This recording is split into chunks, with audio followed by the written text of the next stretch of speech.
وہ ایسی نہ تھی جیسی آج کے دن تھی، بلکہ وہ بہت الگ تھی۔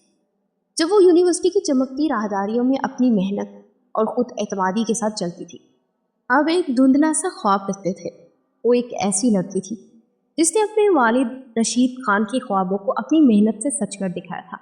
رشید ایک سادہ سرکاری ملازم تھے جن کے پاس اپنی 3 بیٹیوں کے بڑے اسکول میں پڑھانے کے وسائل نہیں تھے، لیکن ان کا ماننا تھا کہ تعلیم ہی وہ واحد راستہ ہے جو ان کی بیٹیوں کو معاشرے کے ظلم سے بچا سکتا ہے۔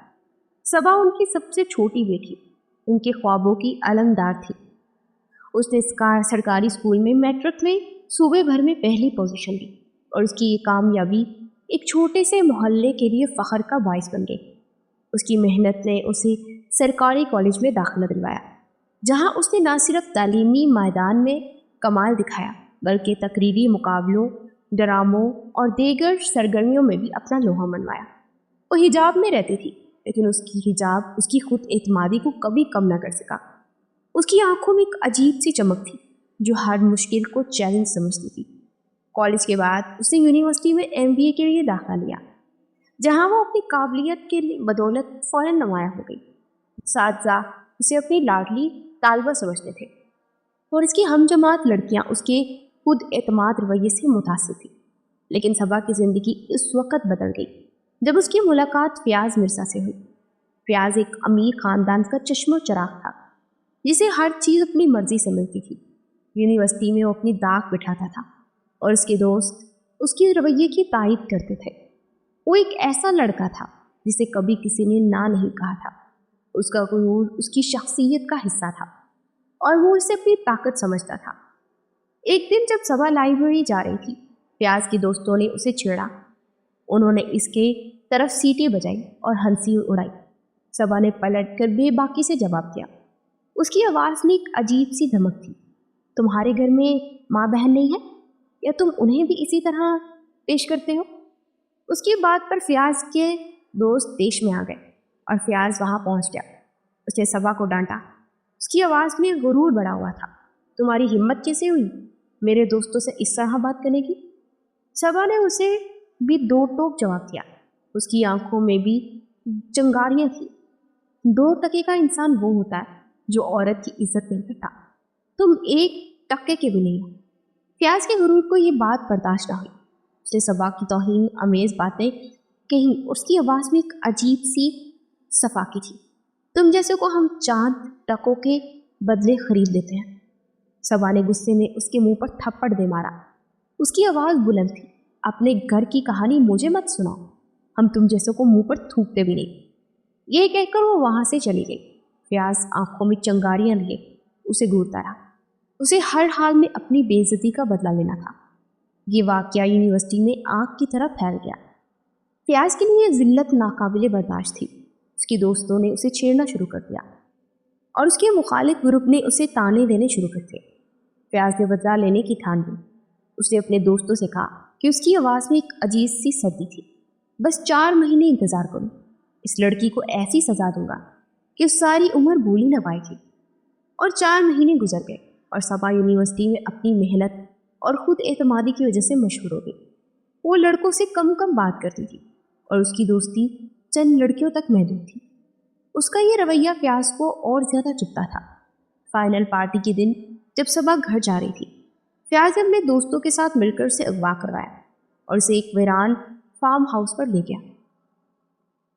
اس دن تو وہ بڑا اکڑ رہی تھی نا تم، اب بولو، اب کیوں کام رہی ہو میرے سامنے؟ کہاں گئی تمہاری وہ خود اعتمادی؟ بولو۔ وہ اس کا منہ اپنے ہاتھوں میں دبوچے حقارت سے بولا تھا۔ صبا اندر تک کام گئی۔